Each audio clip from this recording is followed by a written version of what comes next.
In the quiet suburb of Pinewood Hills, just outside of Atlanta, Georgia, the Carter family was the picture of success. Derek Carter, 38, was a respected real estate developer whose business had flourished despite the economic downturn. His wife, Olivia, 35, was a pharmaceutical sales representative whose charm and beauty turned heads at every community gathering. The couple lived in a sprawling 5-bedroom house with their 2 children, and from the outside, their life seemed nothing short of perfect. What neighbors, friends, and even family members didn't know was that beneath the surface of dinner parties and vacation photos on social media, the Carter marriage was crumbling, and Olivia was harboring secrets that would ultimately lead to betrayal, disease, and death. By the spring of 2019, Derek and Olivia had been married for 12 years. Their wedding photos showed a young couple in love with dreams as bright as the diamond on Olivia's finger. But 10 years in, the late nights at the office, the stress of maintaining their lifestyle, and the growing distance between them had taken their toll. Derek was a good man, but he was never home, said Sheila Johnson, Olivia's best friend since college. Olivia would call me crying, saying she felt like a single parent. Sure, they had money, but what good is a big house when you're alone in it most nights? What Derek didn't know was that Olivia had found ways to ease her loneliness. Security camera footage from hotels across the city would later reveal that by 2018, Olivia had engaged in at least 7 different affairs. She was careful, using burner phones, meeting men in hotels far from their neighborhood, and creating elaborate stories about spa weekends with girlfriends or business trips. She became an expert at living a double life. Detective Raymond Wilson would later explain in his case notes, she kept spreadsheets of her lies to keep the story straight. It was one of the most organized patterns of deception I've seen in my 20 years on the force. In January 2020, James Carter, Derek's younger brother by 3 years, returned to Atlanta after a decade in Chicago, fresh off a divorce and looking for a new start. James moved temporarily into the Carter home while he searched for a job and apartment. James had always been the opposite of his brother.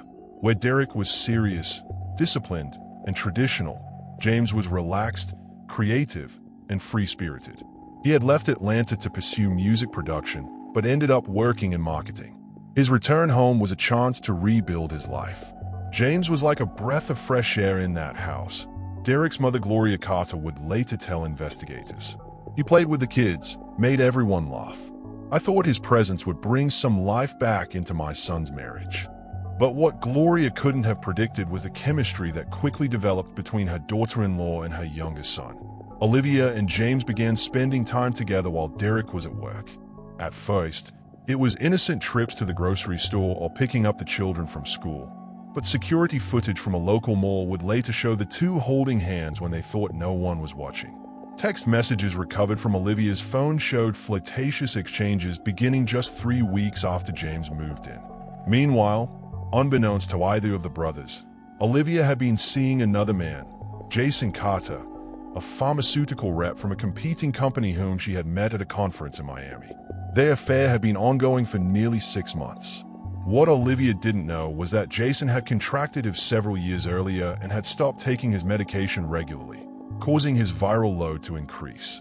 Though he knew the risks, he never disclosed his status to Olivia during their unprotected encounters in hotel rooms across 3 different states. In March 2020, Jason fell seriously ill and was hospitalized with pneumonia. Routine testing confirmed that his HIV had progressed significantly. Hospital records show he listed Olivia as his emergency contact, not realizing that this would set off a chain of notifications that would eventually reach her. Olivia received a call from the Georgia Department of Public Health on April 2, 2020, informing her that she had been exposed to HIV and needed immediate testing. The caller notes described her as shocked into silence before hanging up abruptly. 3 days later, Olivia visited a clinic 30 miles from her home using her maiden name and paying cash. The test came back positive.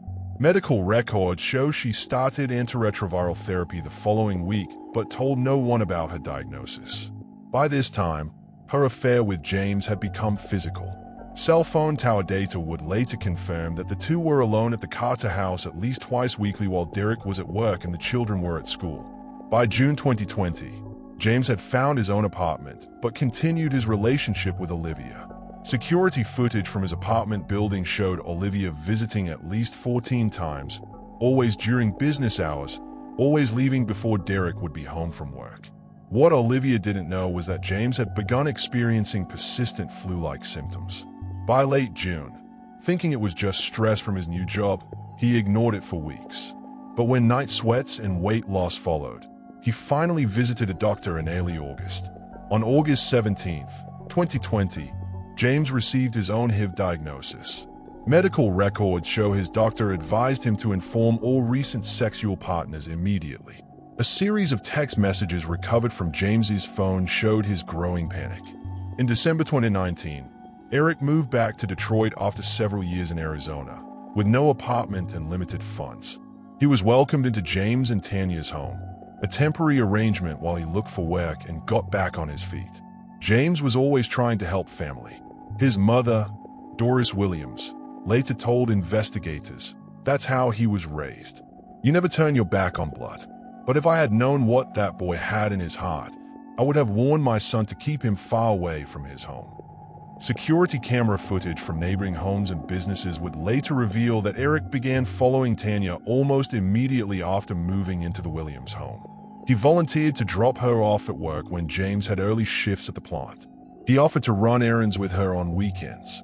He made himself available whenever James was absent. Cell phone records obtained by investigators showed that by February 2020, Eric had begun texting Tanya multiple times daily.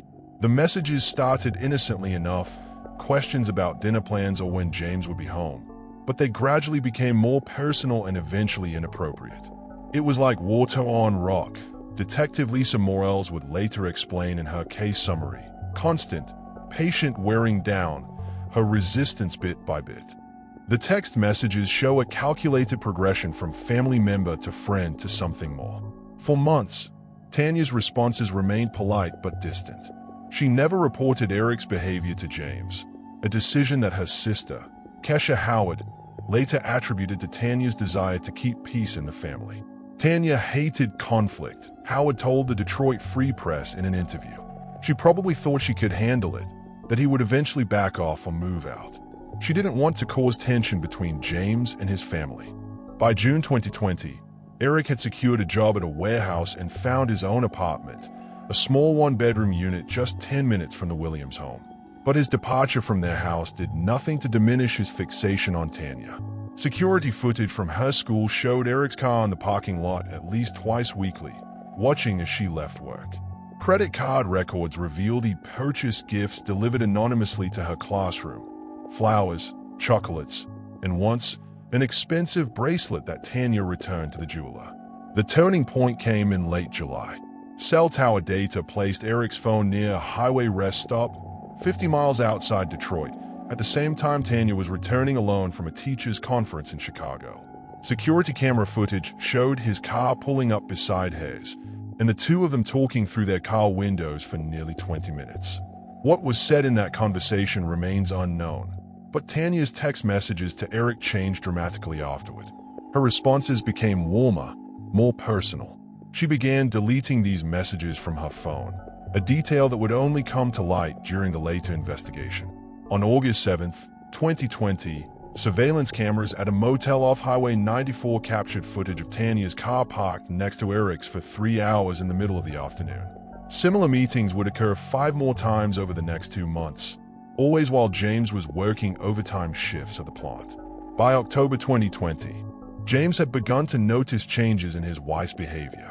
She was more distant, spent more time on her phone, and had started taking unnecessary trips to visit a fictional sick friend. James checked phone records and noticed frequent calls to a number he didn't recognize, Eric's new cell phone that James didn't have saved in his contacts. Bank statements showed unusual withdrawals of cash from Tanya's personal account. Money later traced to motel room payments and meals with Eric. There were unexplained absences during times when Tanya claimed to be at school functions that James later discovered never happened. Friends reported that James became increasingly withdrawn and suspicious. He installed a home security system in early November, ostensibly for safety, but the cameras covered the driveway and front door, capturing all comings and goings at the house. He knew something was wrong, but I don't think he ever suspected Eric, said Robert Johnson, James' co-worker and friend. He talked about maybe Tanya having a work friend she was spending time with, or maybe even another teacher. He never once mentioned Eric's name. On November 21st, 2020, James was scheduled to work a 12-hour shift at the auto plant. At 5:23 a.m., security footage showed him leaving the house in his work truck. The children had left the previous day for a school sports tournament in Cleveland, not expected back until Sunday evening. At 7:15 a.m., James' supervisor at the plant, Kevin Barnes, received a text from James' phone saying he was sick and wouldn't make it in. Cell tower data would later confirm that this text was sent from the vicinity of a coffee shop near the Williams home, not from the plant where James would normally have been by that time. Security cameras from a hardware store 3 blocks from the Williams home captured James purchasing a box of ammunition at 8:42 a.m. The cashier later told police that James seemed calm, even friendly, mentioning plans to go hunting that weekend. At 9:17 a.m., the home security system recorded Eric Thompson arriving at the Williams house. He knocked casually, then used a key to enter when no one answered, a key that James had not known existed. Tanya's car pulled into the driveway at 9:36 a.m. School record showed she had called in sick that morning, her first absence of the school year. The security footage showed her entering the house, glancing around nervously before closing the door. At 10:03 a.m., a neighbor's security camera captured James' truck parking 2 houses down from his own home. The footage showed him sitting in the vehicle for nearly 10 minutes before getting out and walking toward his house, a small gym bag in his hand. What happened inside the house was pieced together later through forensic evidence. James entered quietly through the back door, which didn't have a security camera. He moved through the kitchen and up the stairs to the master bedroom, where he found Eric and Tanya together. At 10:22 a.m., neighbors reported hearing 3 gunshots in rapid succession. The first 911 call came in at 10:24 a.m. from a jogger passing by who heard the shots and a scream. Police arrived at 10:31 a.m. Body camera footage showed officers approaching the house cautiously, calling out before entering through the unlocked front door. Inside, they found a scene that veteran officers would later describe as heartbreaking in its simplicity. Eric Thompson lay on the floor beside the bed, shot once in the chest and once in the head. Tanya Williams was still on the bed, a single gunshot wound to her chest. Both were pronounced dead at the scene. James Williams sat in a chair in the corner of the room, the handgun resting on a small table beside him. He offered no resistance when officers took him into custody. "I had to do it," he told the arresting officers, according to their report. "They brought this into my house. My house." The investigation revealed the full extent of Eric's pursuit and the affair that ultimately developed. His apartment contained hundreds of photos of Tanya, some taken from social media, others clearly photographed without her knowledge. His computer held a journal documenting his thoughts about her, dating back to a family reunion 3 years earlier, long before he moved to Detroit. Phone records showed that over 8 months, Eric had sent Tanya more than 2,700 text messages. The content of these messages showed a clear pattern of emotional manipulation, alternating between professions of love, subtle threats to tell James about his feelings, and assurances that they were meant to be together. Interviews with colleagues and friends revealed that Tanya had become increasingly anxious in the weeks before her death. She had lost weight, seemed distracted at work, and had confided in one close friend that she had made a terrible mistake but didn't know how to fix it. She was trapped, that friend, Angela Foster, told investigators. She knew what she was doing was wrong, but Eric had this hold on her. He threatened to hurt himself, to tell everyone, to ruin her reputation at the hospital. She was scared of what would happen if she tried to end things. James Williams' trial began in April 2021. The prosecution argued for first-degree murder, claiming the purchase of ammunition and his deception about going to work showed premeditation. The defense built their case around temporary insanity and extreme emotional distress. They presented evidence of Eric's calculated pursuit of Tanya and argued that finding them together in his own bed, the ultimate betrayal by both a family member and his wife, had pushed James beyond rational thought. The trial lasted 14 days. Testimony from family members revealed that Eric had a history of pursuing unavailable women, including 2 previous instances involving partners of friends or family members. His military record contained notes from a base psychologist suggesting he had difficulty with boundaries and exhibited signs of obsessive behavior toward female colleagues. The jury deliberated for 3 days before reaching their verdict on May 7, 2021. James Williams was found guilty of second-degree murder in the death of Eric Thompson and voluntary manslaughter in the death of Tanya Williams. The jury accepted that he had acted without full premeditation, but rejected the temporary insanity defense. At the sentencing hearing, Judge Marcus Wilson acknowledged the complicated nature of the case. This court recognizes that 3 lives were destroyed by a pattern of behavior that began with Mr. Thompson's inappropriate obsession, Judge Wilson said. However, the taking of human life can never be justified, regardless of the provocation. James Williams was sentenced to 20 years for the second-degree murder count and 10 years for the voluntary manslaughter count, to be served concurrently with the possibility of parole. After 15 years, the Williams children, now living with Tanya's sister Kesha, faced the devastating loss of both parents, one to death and one to prison. Community fundraisers helped establish college funds for both teenagers, who would later describe feeling like collateral damage in a war they didn't know was happening. The case prompted discussions about family boundaries, the psychology of obsession, and the dangerous escalation of inappropriate fixations. Mental health professionals used the case as an example of how isolation and manipulation can lead even stable individuals like Tanya into situations they would normally avoid. The Riverdale Memorial Clinic established a scholarship in Tanya's name, focusing on supporting med students interested in mental health professions. Former colleagues described it as an attempt to create something positive from the tragedy while acknowledging the complexity of the situation. 3 years after the shootings, questions still linger about how the tragedy could have been prevented. Could Tanya have sought help earlier? Should James have recognized the warning signs? Was Eric's behavior indicative of mental health issues that went unaddressed for years? Those who knew the family struggled with these questions daily. James' mother, Doris, visits him monthly in prison, bringing photos of his growing children and updates on their lives. "There are no winners here," she told a reporter on the anniversary of the shootings. "My son sits in prison. My grandchildren lost their mother.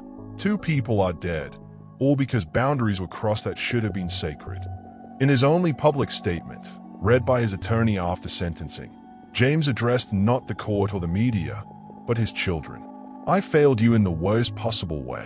I let anger take over when I should have been stronger. Nothing can justify what I did, but I hope someday you'll understand that I never stopped loving you or your mother. The man I was that day is not the father who raised you." The Williams case stands as a stark reminder of how quickly lives can unravel when trust is broken and obsession takes hold. It demonstrates the devastating ripple effects that spread outward from personal betrayals, affecting not just those directly involved, but entire communities. The house on Oak Street was sold a year after the shootings, purchased by a young couple new to the area who knew nothing of its history. The neighbors never mentioned what happened there, but on the anniversary of the shootings, flowers sometimes appear on the sidewalk out front, left by friends, family, or community members still grappling with a tragedy that had no real winners, only varying degrees of loss. On the morning of April 17, 2023, residents of the upscale Oakwood Terrace neighborhood in Portland, Oregon, awoke to the sounds of sirens. Yellow police tape cordoned off the elegant Tudor-style home at 1428 Pinehurst Drive, where 42-year-old Marcus Wilcox, a respected investment banker, had been found dead in his home office. The call to emergency services had come from his wife of 7 years, Elena Wilcox, who claimed to have discovered her husband's body after returning from an overnight stay with her sister. What initially appeared to be a home invasion gone wrong would soon unravel into something far more complex, a tale of secrets, betrayal, and a digital footprint that would ultimately lead investigators to question everything about the seemingly perfect Wilcox marriage. According to neighbors and friends, Marcus and Elena Wilcox were the couple everyone envied. Their dinner parties were legendary, with Elena transforming their backyard into something worthy of a lifestyle magazine, while Marcus played the perfect host, ensuring everyone felt welcomed and valued. Their social media account showcased an enviable life of exotic vacations, elegant home renovations, and heartfelt anniversary celebrations. Marcus had built a solid reputation as a senior vice president at Pacific Northwest Financial, known for his integrity and business acumen. Elena, a graphic designer, had successfully launched her own branding agency 3 years prior and was admired for her creativity and professional drive. They appeared to have mastered the elusive work-life balance that so many couples struggle to achieve. What their social circle didn't see were the complicated layers beneath the surface of the Wilcoxes' marriage.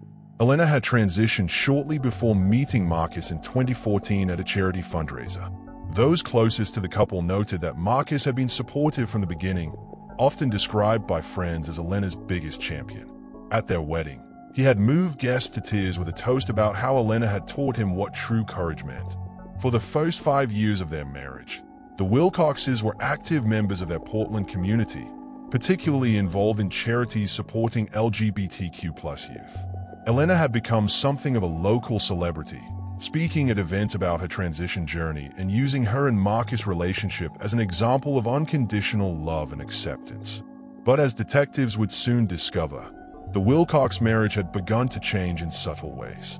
Approximately 18 months before Marcus's death, the first sign of trouble appeared in the fall of 2021. According to Elena's statement to police, she had noticed Marcus becoming increasingly protective of his phone, taking it with him everywhere, even to the shower.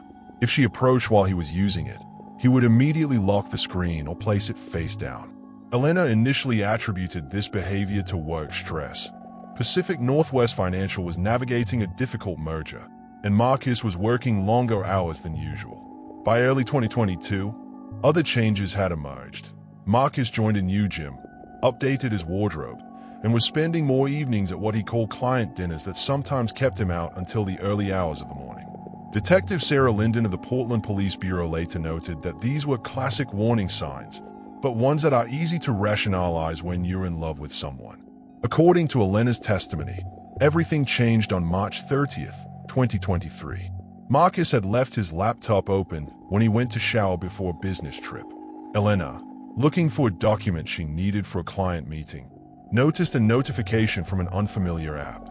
What she discovered would set in motion a chain of events that would end with Marcus dead less than 3 weeks later. The notification was from a dating app called Exclusive Connect, marketed to affluent professionals. Marcus' profile, active for approximately 9 months, described him as single, never married, and looking for the right woman to start a family with. His bio made no mention of Elena or his current marriage. Most disturbing to Elena was a section where users listed their relationship deal breakers. Marcus had listed transgender partners as his first deal breaker. In her statement, Elena described feeling as though she couldn't breathe upon seeing this information. 7 years of marriage, and he was presenting himself not just as single, but as someone who would categorically reject someone like her. It was like discovering that the person sleeping beside her was a complete stranger. What happened after Elena's discovery became the central question of the investigation. According to her initial statement, she confronted Marcus immediately. They had a heated argument, after which Marcus left for his business trip as planned. She claimed they spoke briefly by phone over the next 2 weeks, but had not resolved the issue. On the night of April 16th, she decided to stay with his sister, Sophia Rivera, to clear her head and decide what to do about the marriage. Sophia corroborated this account, telling detectives that Elena had arrived at her apartment around 7:30 p.m. on April 16th, visibly upset but not disclosing the specific reason. The sisters had shared a bottle of wine and watched movies until falling asleep around midnight. According to Sophia, Elena left around 9 a.m. the next morning, saying she needed to talk to Marcus before he left for work. Elena told police that when she arrived home at approximately 9:30 a.m., she found the front door unlocked, which was unusual. Calling out for Marcus and receiving no response, she went to his home office, where she found him slumped over his desk with a single gunshot wound to the back of his head. The family's gun, normally kept in a safe in their bedroom closet, was on the floor beside him. In her recorded statement, Elena described screaming uncontrollably and being unable to process what she was seeing.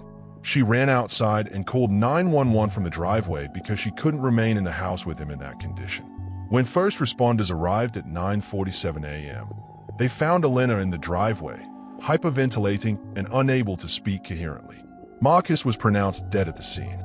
The medical examiner would later determine the time of death to be between 11 p.m. and 2 a.m. the previous night, when Elena was supposedly at her sister's apartment.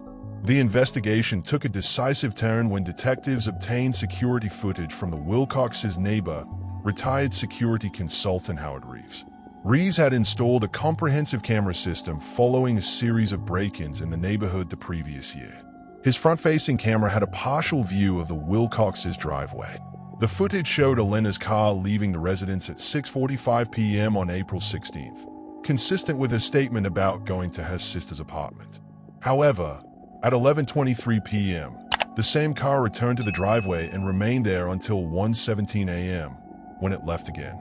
This contradicted Elena's claim of spending the entire night at her sister's apartment. When confronted with this evidence, Sofia Rivera admitted to lying in her initial statement. Elena had called her that night and asked her to cover for her if anyone asked. Sofia didn't ask why, assuming it was related to the couple's marital troubles. Cell phone records further complicated Elena's narrative. While her phone had indeed pinged towers near her sister's apartment during the evening hours, it had been turned off between 10:30 p.m. and 2 a.m., the window during which Marcus was killed. The most damning evidence came from Marcus' laptop. Digital forensics revealed that, in the hours before his death, Marcus had been messaging with a woman named Vanessa Chambers on the exclusive Connect app. In their exchange, Marcus had mentioned that he planned to tell his wife about everything the following day and that he wanted to end their marriage. His final message, sent at 10:38 p.m., expressed a desire to live honestly. As the evidence mounted against Elena, Detective Lindon conducted a second, more intensive interview. After 5 hours of questioning, Elena's carefully constructed narrative began to unravel. She finally admitted to returning to the house, saying she needed to see the messages for herself and understand how long he had been living this double life. According to her new statement, she had gone back intending only to gather more evidence of Marcus' deception from his computer. She hadn't expected him to be home, believing he was staying overnight at a hotel for a business conference in Seattle. Elena described entering the house to find Marcus in his office, actively using the dating app. He hadn't heard her come in. She stood in the doorway, watching him smile at his screen and type messages, which triggered something inside her to break. In her revised account, a confrontation quickly escalated. Marcus allegedly admitted not only to the dating profile, but to a series of relationships with other women over the previous year. He confessed that he had made a mistake in marrying her and had been looking for a way out for months. Elena claimed that Marcus told her he had only married her because it made him look progressive and open-minded to his colleagues. He reportedly said their whole relationship had been about his image rather than love, and that he wanted a real wife who could give him children.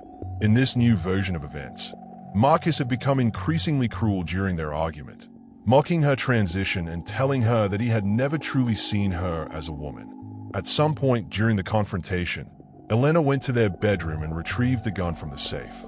She told detectives she didn't remember consciously deciding to get the gun, describing the experience as watching herself from outside her body. She only remembered standing in the doorway of his office again, seeing him turn to look at her with an expression of contempt. Then came the sound, and he was gone. On June 5, 2023, Elena Wilcox was formally charged with second-degree murder. Her defense team immediately began preparing a case based on temporary insanity and emotional distress, citing the extreme psychological trauma of discovering her husband's betrayal and transphobic attitudes. The prosecution, led by District Attorney Margaret Fowler, characterized the killing as a premeditated murder motivated by rage and revenge. The prosecution argued that this was not a crime of passion, but a calculated act. Elena had turned off her phone, created an alibi with her sister, returned to the house when she knew her husband would be vulnerable, and shot him while his back was turned. The trial began in November 2023 and quickly captured national attention. It raised complex questions about identity, betrayal, and the psychological impact of rejection based on one's gender identity. Expert witnesses testified about the unique vulnerabilities and traumas experienced by transgender individuals, particularly in intimate relationships. Rebecca Langanga, a psychologist specializing in LGBTQ+ mental health, testified for the defense about the profound psychological crisis that can be triggered when a transgender person is rejected, specifically because of their identity, particularly by someone who had previously claimed to accept them. She described it as a form of betrayal that attacks the very core of who they are. The prosecution countered with testimony from Marcus' friends and colleagues, who described him as increasingly unhappy in his marriage but afraid to leave due to concerns about how it would be perceived. According to his best friend, Marcus felt trapped and believed he had made a mistake but didn't know how to end the marriage without being labeled a bigot. Messages recovered from Marcus' dating app conversations revealed a man struggling with his identity and choices. In one exchange with a woman he had been seeing regularly, he admitted to making a decision 7 years ago that he thought made him a good person, but now realized he was using someone else's identity to feel better about himself. He concluded that they were both living lies. After a 3-week trial and 4 days of deliberation, the jury returned with their verdict: guilty of voluntary manslaughter, a lesser charge than the second-degree murder the prosecution had sought. On January 12, 2024, Elena Wilcox was sentenced to 12 years in prison, with the possibility of parole after 8 years. The Wilcox case continues to spark debate among legal experts, LGBTQ+ advocates, and relationship counselors. Some view Elena as a sympathetic figure pushed beyond her breaking point by a profound betrayal, while others maintain that no amount of personal rejection justifies taking another person's life. Media commentators described the case as a tragedy with no heroes, a cautionary tale about authenticity, honesty, and the devastating consequences that can unfold when people enter relationships for the wrong reasons or fail to communicate their changing feelings. For the friends and family left behind, the case remains a painful mystery of how a seemingly perfect relationship could end so violently. Many found themselves reviewing every interaction with the couple, searching for signs they might have missed that could have indicated the depth of unhappiness on both sides. As Elena Wilcox began serving her sentence at the Mountain View Correctional Facility, the digital footprints that exposed Marcus' deception were preserved as evidence in a case that will likely be studied by criminologists and psychologists for years to come. The dating profile that Marcus Wilcox created to escape his marriage ultimately became the first domino in a tragic sequence that would end his life and forever alter Elena's. In her only public statement following her sentencing, released through her attorney, Elena expressed that there was no justification for what she did.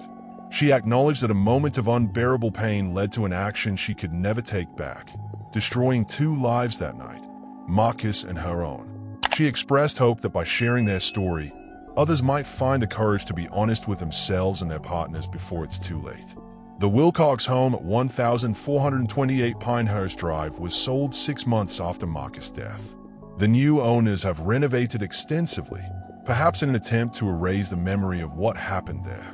But in Portland's Oakwood Terrace neighborhood, residents still speak in hushed tones about the couple who seemed to have everything until a secret dating profile revealed that their perfect life was nothing but a carefully constructed facade.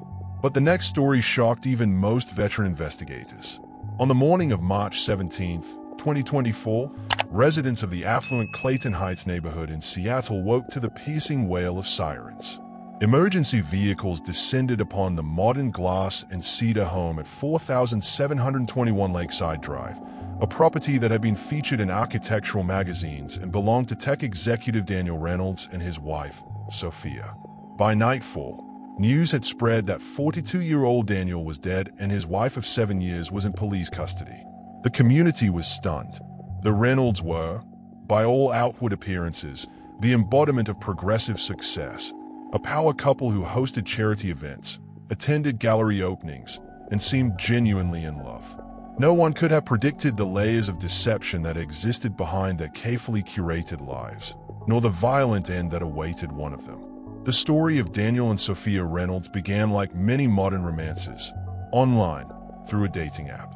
In 2015, Daniel, then a rising star at Northwest Innovations, had recently relocated to Seattle from San Francisco. Ambitious and charismatic, He quickly established himself in the tech community, known for his innovative thinking and networking prowess. Sophia Morgan, as she was known then, worked as a graphic designer for a boutique agency specializing in branding for tech startups. Talented and striking, with high cheekbones and expressive eyes, she had completed her transition 2 years before meeting Daniel. Friends described her as confident yet private about her past, preferring to focus on her future and career. Their connection was immediate and intense. Within 6 months, they were living together, and after a year, Daniel proposed during a weekend trip to Vancouver. The wedding was an elegant affair at a vineyard overlooking Puget Sound, attended by Seattle's tech elite and creative professionals. For the first 5 years of their marriage, the Reynolds appeared to have achieved the perfect balance of career success and personal happiness. Daniel received a significant promotion to Director of Product Development, while Sophia launched her own design consultancy, which quickly gained prestigious clients. They purchased their lakeside drive home, renovated it to showcase Sophia's design aesthetic, and became fixtures in Seattle's social scene. Beneath this gleaming surface, however, fault lines were forming. The first sign of trouble appeared in late 2022 when Sophia noticed subtle changes in Daniel's behavior: longer work hours, increased business travel, and a newfound guardedness with his phone and laptop.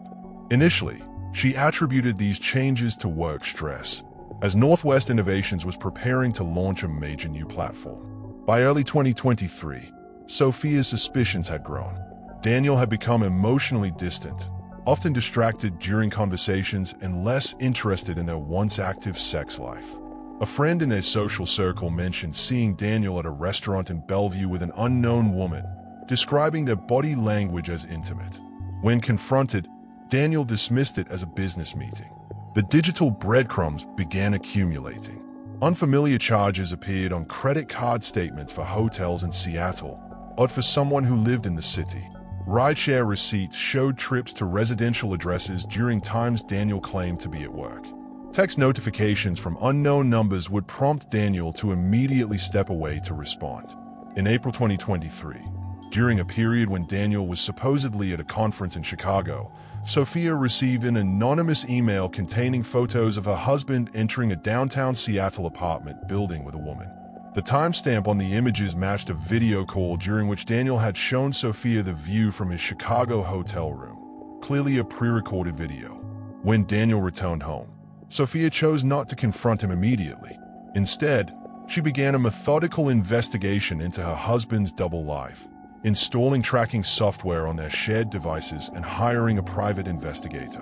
What she discovered went far beyond a simple affair. Over the next 3 months, Sophia uncovered a pattern of behavior that shattered her understanding of a marriage.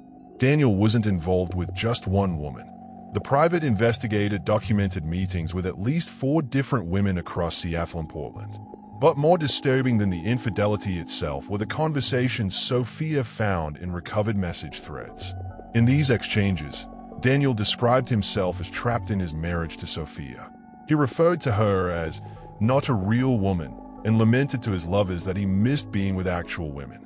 He spoke of plans to leave the marriage but claimed he feared Sophia would destroy his reputation in their professional community if he did. Most devastating was the discovery of a private social media account where Daniel connected with conservative-leaning groups, presenting himself as a man forced to live a politically correct life in Seattle's progressive tech world, while secretly maintaining traditional values. He had cultivated an entirely separate identity in these spaces, one that fundamentally rejected Sophia's womanhood and portrayed himself as a victim. For Sophia, who had undergone years of painful physical and emotional transition before meeting Daniel, these revelations were cataclysmic. The man who had claimed to love her completely, who had seemed to embrace and celebrate all aspects of her identity, had been living a complex life from the beginning. By July 2023, Sophia had compiled extensive evidence of Daniel's double life. Friends reported that she became withdrawn, losing weight and taking leave from her business. She began seeing a therapist twice weekly and reached out to her estranged family for the first time in years. Those close to her believed she was preparing to file for divorce.